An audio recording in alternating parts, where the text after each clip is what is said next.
Certa vez, Jesus estava caminhando para a região da Galileia, mas o texto bíblico diz que Jesus era necessário atravessar pela região de Samaria.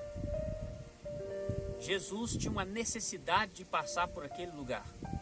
Embora não fosse o único caminho que Jesus tivesse que passar para chegar na Galileia, mas a Bíblia diz que era necessário Jesus passar por Samaria.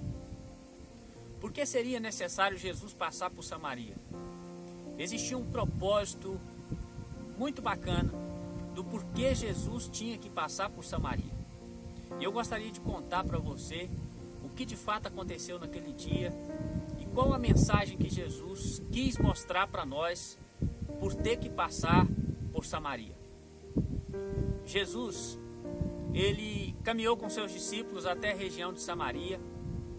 Ao chegar em Samaria, ele chegou perto de uma cidade chamada Sicar e num certo lugar ele encontrou um poço chamado Poço de Jacó. Era costume de todas as mulheres pela manhã ir até o Poço de Jacó, pegar água para tomar e para cuidar dos seus afazeres de suas casas. Mas diferente naquele dia em que Jesus vai estar ali, vai acontecer algo diferente. Jesus, ao chegar naquele Poço de Jacó, não era mais de manhã. Então, por certo, todas as mulheres já tinham ido pegar a água daquele dia. Jesus, o texto bíblico faz questão de afirmar que Jesus chegou, já era meio-dia. E todos nós sabemos que uma região deserta, meio-dia, é o horário em que o sol está mais quente. Nesse horário, ninguém iria no Poço de Jacó pegar água, porque era um horário muito quente. Mas quando Jesus se aproxima daquele poço, ele vai pedir os discípulos para ir até a cidade comprar alguma coisa, e ele fica ali sentado naquele poço sozinho. De repente aproxima uma mulher samaritana. Uma mulher sozinha havia ido naquele poço para pegar água, diferente de todas as outras mulheres que iriam pela manhã. E ali estava diante de Jesus aquela mulher, indo ao Poço de Jacó para pegar água para beber. Ao encontrar com aquela mulher, Jesus, ele vai dizer para aquela mulher: mulher, dá-me de beber.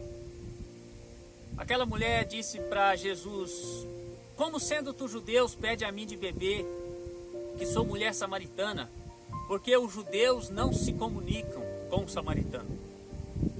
Havia entre os judeus e os samaritanos uma briga. Eles eram inimigos, eles não se comunicavam, eles não conversavam com o outro. Os samaritanos não conversavam com os judeus e os judeus também não se comunicavam com os samaritanos. Agora Jesus, sendo um judeu, estava naquele poço esperando aquela mulher, e quando aquela mulher chega, ele pede àquela mulher água para beber. Aquela mulher estranha e diz: como sendo tu judeus, pede a mim de beber, que sou mulher samaritana. Jesus então havia começado o diálogo com aquela mulher, e era exatamente isso que Jesus queria. A necessidade de Jesus passar por Samaria era exatamente aquela mulher. Jesus então, ao chegar próximo daquela mulher e conversar com ela, ele diz para ela assim: ah, mulher, se você soubesse quem está te pedindo água, você é que lhe pediria água e ele te daria água viva.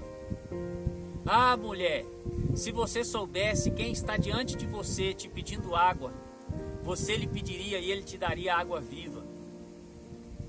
Jesus estava diante daquela mulher, uma inimiga dele, pedindo para que ela desse água para ele. E por certo, com certeza, aquela mulher estava representando eu e você. Porque aquela mulher não era apenas inimiga dos judeus. Porque não estava diante daquela mulher apenas um judeu, mas estava diante daquela mulher um Deus. Jesus é Deus. E todos nós nos tornamos inimigos de Deus desde a queda do homem. Mas Jesus estava ali para reatar a amizade entre ele, Deus, e aquela mulher. Assim como todo ser humano precisa reatar a sua amizade com o Senhor, porque essa amizade foi rompida há muito tempo. Jesus, então, a necessidade de passar por Samaria era exatamente essa. Ele queria reconciliar aquela mulher com Deus. E era para isso que ele estava ali. Agora pedindo água para beber aquela mulher estranha. Mas ele diz: ah, mulher, se você conheceras o dom de Deus, se você soubesse quem está te pedindo água, você lhe pediria e ele te daria água viva. Aquela mulher vai dizer para Jesus: como pode? Como o Senhor pode tirar água? Não tem como tirar água desse poço, porque o poço é fundo. Como pode? O Senhor é maior do que o nosso pai Jacó, que construiu o poço, que furou o poço e que deu água para beber aos seus animais e toda a sua casa. O Senhor teria uma água melhor do que essa. E aquela mulher então disse para Jesus que o poço era fundo e que não tinha como tirar água. Ora, aquela mulher não havia ido no poço para tirar água para beber? Por que ela disse que não teria como tirar água daquele poço? Na verdade, aquela mulher estava dando uma desculpa, porque de fato ela não queria servir Jesus por ele ser judeu, porque havia uma inimizade entre os dois, entre aspas. Na verdade, aquela mulher estava arrumando desculpa porque ela não queria se relacionar com aquele homem que estava na frente dela, no sentido de ela não queria conversar com ele, ela não queria servir a ele. Mas como eu já disse, aquele não era simplesmente um homem judeu, mas era Jesus de Nazaré, o Cristo, o Filho de Deus. Deus estava na frente, diante daquela mulher. E aquela mulher agora estava arrumando desculpa para não servir Jesus. Assim como muitas pessoas também arrumam desculpa para não servir a Deus o tempo todo. Jesus, diante daquela palavra daquela mulher, Jesus vai dizer algo muito importante para aquela mulher. Ele diz para aquela mulher: mulher, se você tomar desta água, você vai voltar a ter sede novamente. Mas se você beber da água que eu lhe der, nunca mais você vai ter sede. Muito pelo contrário, a água que eu lhe der fará em você uma fonte a jorrar para a vida eterna. Essa água que você veio buscar nesse poço, rapidamente você vai ter que voltar aqui para buscá-la novamente, porque você vai voltar a ter sede. Mas eu tenho uma água para te oferecer que não mata a sede do corpo. Mas a água que eu tenho para te oferecer mata a sede da alma. A água que eu tenho para te oferecer é uma água que ela vai matar a sede da sua alma e nunca mais a sua alma vai voltar a ter sede. É uma água que vai fazer em você uma fonte a jorrar para a vida eterna. Continuando o diálogo para aquela mulher, Jesus então continua a sua conversa com aquela mulher. E aquela mulher diz: Senhor, então me dá dessa água, para que eu não seja preciso voltar aqui para buscar mais. Até aquele presente momento, aquela mulher não estava entendendo nada do que Jesus estava dizendo. Mas Jesus então vai dizer para aquela mulher: mulher, vai e chama o seu marido para mim. E Jesus agora chegou no ponto em que ele queria. E aquela mulher, com muita sinceridade, vai dizer para Jesus: Senhor, eu não tenho marido. E Jesus vai dizer para aquela mulher: é verdade, disseste bem, você não tem marido. Porque você já teve 5 maridos, mas o que você está com ele agora não é teu. E Jesus agora tocou no ponto em que ele queria com aquela mulher. E aqui está a explicação por que aquela mulher foi meio-dia pegar água naquele poço, ao invés de ir de manhã com aquelas outras mulheres da cidade. Porque aquela mulher, ela tinha um problema de conduta moral.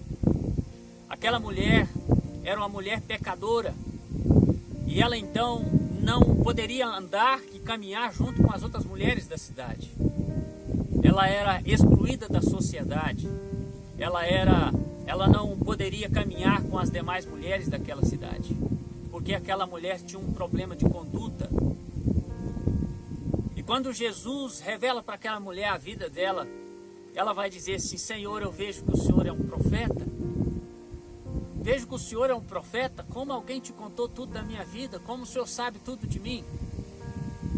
Mas aquela mulher, embora fosse uma mulher que tivesse problemas de conduta moral, aquela mulher, desde criança, ela tinha uma dúvida no seu coração. Aquela mulher, desde criança, ela tinha uma dúvida no seu coração, porque ela cresceu aprendendo dos seus pais uma coisa sobre Deus. Mas, no entanto, ela sempre ouvia falar outra coisa diferente daquilo que ela aprendeu sobre Deus. E aquela mulher, durante a sua vida toda, embora tivesse problemas de conduta, aquela mulher tinha uma dúvida. E diante agora de um profeta, até então ela estava entendendo que Jesus era, quando ele então revela para ela a sua vida e o quanto ela estava errada, porque é assim, Deus sabe de tudo da nossa vida. Como eu disse, estava diante daquela mulher não apenas um judeu, mas Deus estava diante dela. E Deus sabe tudo sobre nós. Eu quero dizer para você que Deus conhece a sua vida. Deus sabe de tudo que você pratica. Deus conhece os seus sentimentos mais íntimos do seu coração. Deus sabe de todas as coisas que você tem praticado na sua vida. Talvez existam muitas coisas que você já fez e que talvez até faça, que ninguém sabe. Mas eu quero dizer para você que Jesus de Nazaré, Deus, Ele sabe. Ele conhece o nosso coração, Ele sonda a nossa mente, Ele sabe de todas as coisas. E por isso, Ele estava ali diante daquela mulher, mostrando para ela que Ele a conhecia desde o ventre de sua mãe. Mas aquela mulher, continuando o diálogo com Jesus, ela vai fazer uma pergunta para Jesus. No verso 19 do capítulo 4 de João, que essa história está registrada, no verso 19 aquela mulher diz assim: Senhor, disse-lhe a mulher, vejo que tu és profeta. Nossos pais adoravam neste monte. Vós, entretanto, dizeis que em Jerusalém é o lugar onde se deve adorar. Aquela mulher tinha uma dúvida no seu coração. Qual era a dúvida que aquela mulher conviveu com ela durante muito tempo da sua vida?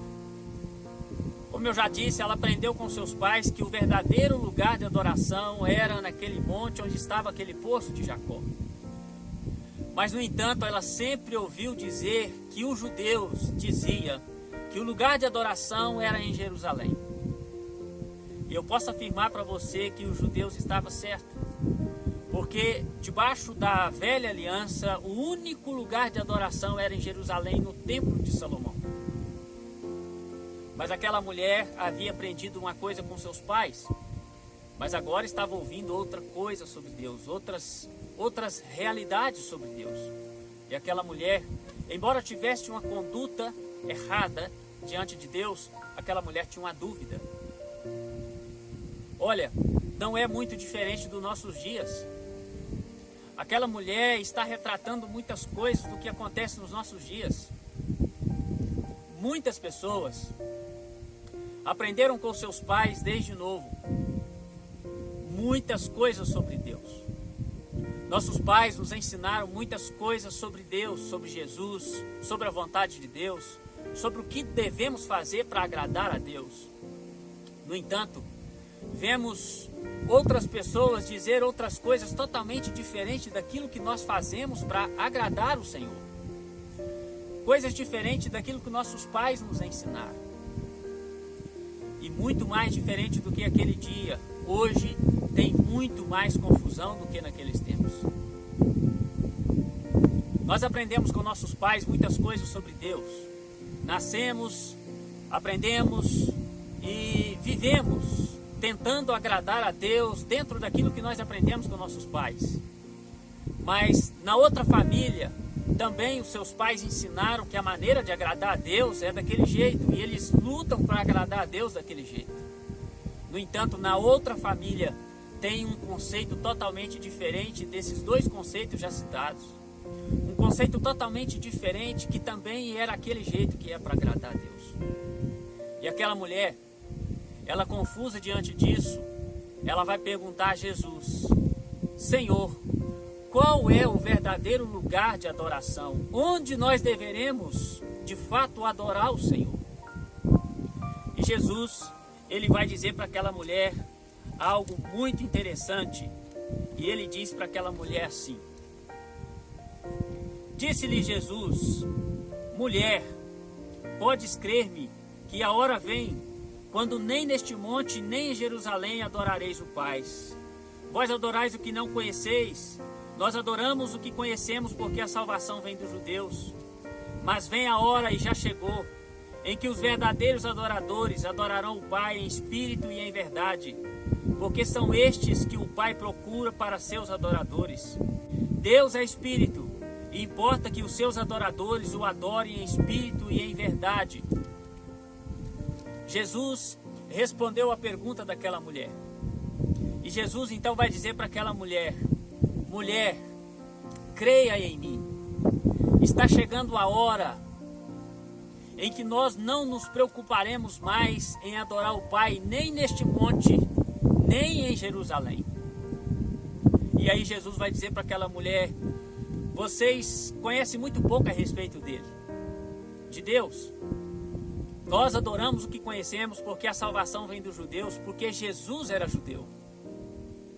E de fato, até aquele presente momento, a adoração teria que ser em Jerusalém. Mas Jesus está dizendo para aquela mulher: mulher, está chegando um tempo em que não vamos mais nos preocupar em adorar a Deus nem neste monte e nem em Jerusalém. De que tempo Jesus estava falando que estava para chegar? É o tempo da nova aliança.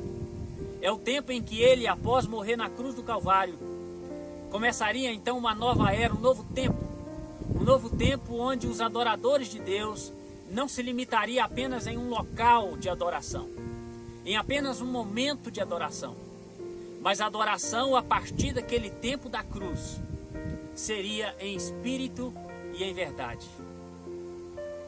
Jesus então está dizendo para aquela mulher: mulher, creia em mim, porque não é como seus pais te ensinaram que é. Aqui não é o lugar de adorar. Na antiga aliança, o lugar de adorar era em Jerusalém, no templo de Salomão. Mas também está chegando o tempo em que os judeus também não terão um lugar de adorar fixo. E Jesus então começa a dizer para aquela mulher: mulher, creia em mim. Está chegando um tempo em que nós não vamos nos preocupar em adorar a Deus em um lugar, porque Deus é espírito e importa que quem o adore em espírito e em verdade. O que Jesus quis dizer quando ele disse que Deus era espírito? Jesus quis dizer que Deus é espírito, portanto ele está em todo lugar. Deus está presente comigo aqui neste momento, mas Deus também está aí na sua casa. Deus está no seu trabalho, Deus está na escola, Deus está no meio da lavoura, Deus está em qualquer lugar, na estrada, aonde eu estou viajando. O que isso significa? Isso significa que quando eu sou um adorador, o adorador da nova aliança, o adorador que crê em Cristo, o adorador que Deus procura, é um adorador que adora também esse Deus que é espírito. Ele adora também em espírito e em verdade. Olha para você ver o quanto esse entendimento e essa mensagem de Jesus para aquela mulher naquele dia muda todo o nosso conceito de religião, muda todo o nosso pensamento de religião. Talvez nós aprendemos com nossos pais que existe um local fixo de adoração. Naquele local nós temos que escolher o tipo de roupa que vamos. Então por isso nós vemos muitas pessoas que lá naquele local não vão com roupas indecentes, porque lá não pode. No entanto, essas mesmas pessoas fora dali vão usar roupas indecentes. Nós vemos muitas vezes as pessoas em um determinado lugar onde se diz que ali é o lugar de adorar a Deus. Eles ali têm reverência, eles têm respeito, eles têm todo o cuidado. No entanto, na sua casa não tem respeito nenhum para com as pessoas que estão à sua volta. Eu quero dizer para você, através dessa história que Jesus contou para aquela mulher, essa mensagem que Jesus estava contando para aquela mulher samaritana, de que nós, quando adoramos a Deus em espírito e em verdade, não existe um lugar fixo de adoração. Sabe o que isso significa? Isso significa que um cristão verdadeiro, um cristão de fato que bebeu daquela água que Jesus estava oferecendo para aquela mulher, um cristão de fato que entendeu a mensagem do Evangelho, a igreja de Cristo, ela adora a Deus em todo lugar. Sabe o que isso significa? Isso significa que quando eu estou sozinho, dentro de casa, dentro de um quarto com as portas fechadas, mas com o celular na mão ou com o computador ligado, embora eu tenha o mundo inteiro nas minhas mãos, eu possa assistir o que eu quiser, vídeos indecentes e tudo mais, mas isso significa que ali dentro daquele quarto, sozinho, eu poderia ver o que eu quisesse, talvez nem a minha esposa saberia que eu estava vendo, mas ali dentro daquele quarto, junto comigo, está Deus. Então eu não vou deixar de ver esses vídeos por medo da minha esposa saber que eu estou vendo. Eu não vou deixar de fazer algo de errado dentro daquele quarto com medo das pessoas da igreja descobrir que eu estou fazendo, ou até mesmo com medo do pastor saber que eu estou fazendo. Mas eu vou deixar de fazer aquilo que está errado dentro daquele cômodo, porque Deus está ali presente. E adoração é isso, meu irmão. Adoração não é apenas dobrar os joelhos diante de Deus. Não, é muito mais do que isso. Adoração não é cantar louvores ao Senhor. Adoração não é apenas dizer para Deus que o ama. Mas adoração é ter um coração contrito e arrependido diante de Deus o tempo todo, em todo lugar. 24 horas por dia. Isso significa que a maneira como eu trato a minha esposa, eu estou adorando a Deus ou desonrando a Deus. Isso significa que a maneira como eu trato meus filhos, eu estou adorando a Deus ou desonrando a Deus. Isso significa que lá dentro da minha casa eu tenho que ser um adorador. Dentro da minha família, lá na minha casa, no meu trabalho, na escola, na estrada, em qualquer lugar, ali a maneira como eu convivo com os outros demonstra que eu sou um adorador de Deus ou não. Então eu quero dizer para você que ser cristão vai muito além de vestir e de colocar um terno e uma gravata. Ser cristão vai muito além de colocar uma Bíblia debaixo do braço. Ser cristão vai muito além de ir num culto e cantar louvores ao Senhor. Ser cristão vai muito além de pregar palavras bonitas e conhecer tudo sobre a teologia dos homens. Ser cristão vai muito além de ser religioso apenas. Mas ser cristão envolve uma obediência sincera diante de Deus. Obediência é essa, que eu tenho um coração contrito e arrependido diante dele em todo lugar, todo tempo. Mas Jesus, ele ainda vai dizer para aquela mulher assim. Diz assim, aquela mulher vai responder para Jesus: eu sei, respondeu a mulher, que há de vir o Messias, chamado Cristo. Quando ele vier, nos anunciará todas as coisas. Aquela mulher, após Jesus contar para ela essa grande verdade sobre o Evangelho, aquela mulher vai dizer para Jesus assim: Senhor, eu sei que o Messias virá. Nós estamos esperando o Messias, aquele que se chama o Cristo. E quando esse Messias chegar, ele vai explicar tudinho para nós. Ele vai contar toda a verdade para nós. E aí Jesus então revelou para aquela mulher algo muito interessante. Ele diz assim: disse-lhe Jesus: eu sou eu que falo contigo. Jesus disse para aquela mulher: mulher, eu sou o Messias, eu que estou falando para você. Eu sou o Messias. Por isso eu estou contando toda a verdade para você. Eu quero dizer para você, meu irmão e minha irmã, você que está me ouvindo, se você espera o Messias, ouça o que o Messias está dizendo para você. Muitas vezes não é o que os seus pais te ensinaram sobre Deus que está certo. Aquela mulher aprendeu a vida inteira que o lugar de adorar era naquele monte, mas estava errada.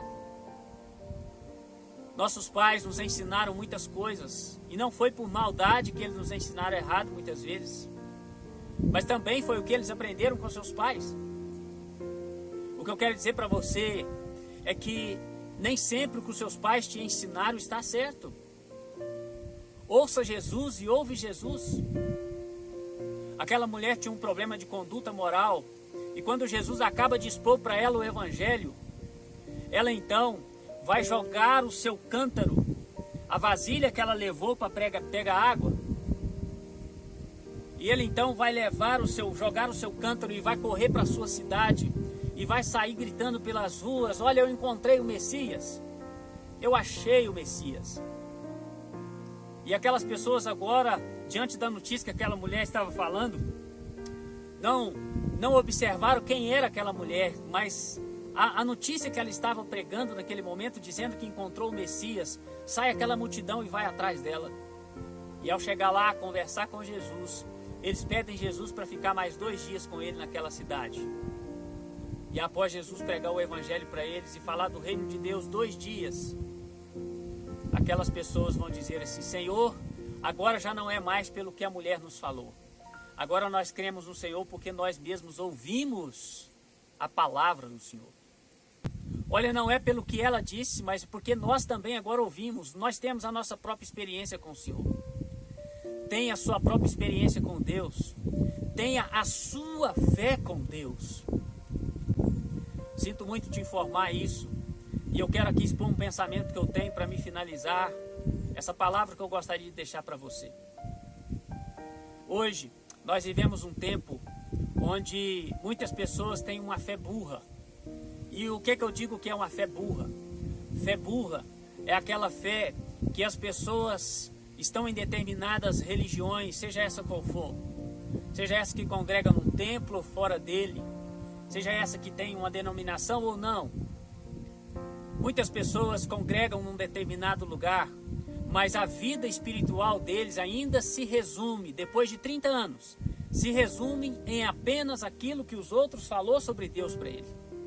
Mas ele nunca teve a sua experiência com Deus.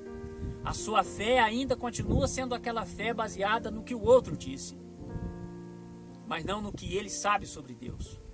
E eu quero convidar você nesse momento a fazer um compromisso com o Senhor, a beber dessa água que Jesus ofereceu para aquela mulher naquele dia, a reconciliar com Deus, a reconciliar com Jesus. Olha, a sua vida vai mudar completamente. Completamente. O dia em que você entender que Deus, Ele é Espírito.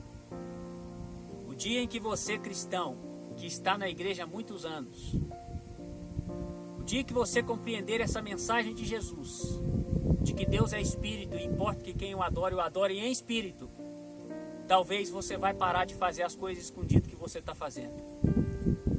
Você vai então começar a abrir mão das coisas por amor a Ele e não por medo dos outros. E eu gostaria de convidar você a fazer isso enquanto é tempo. Busque ao Senhor. Era necessário Jesus atravessar por Samaria e passar por Samaria. Sabe por quê? Porque Ele queria ensinar essa grande verdade do Evangelho para aquela mulher. Mas aquela mulher representa eu e você. Não tenha sua fé baseada em Deus, baseada no que os seus pais ensinaram. Mas ouve a voz de Jesus, ouça o que Ele te ensina e procura saber qual é a vontade dEle. E eu tenho quase certeza, para não dizer que eu tenho certeza, que você vai descobrir que muitas coisas que você está fazendo em nome de Deus, talvez esteja errado. Mas vale a pena descobrir isso. Vale a pena fazer a vontade do Senhor, porque a vontade do Senhor nos liberta. Que Deus possa abençoar a sua vida. Que Deus possa te dar discernimento, para que você possa compreender essa palavra. Que Deus te abençoe.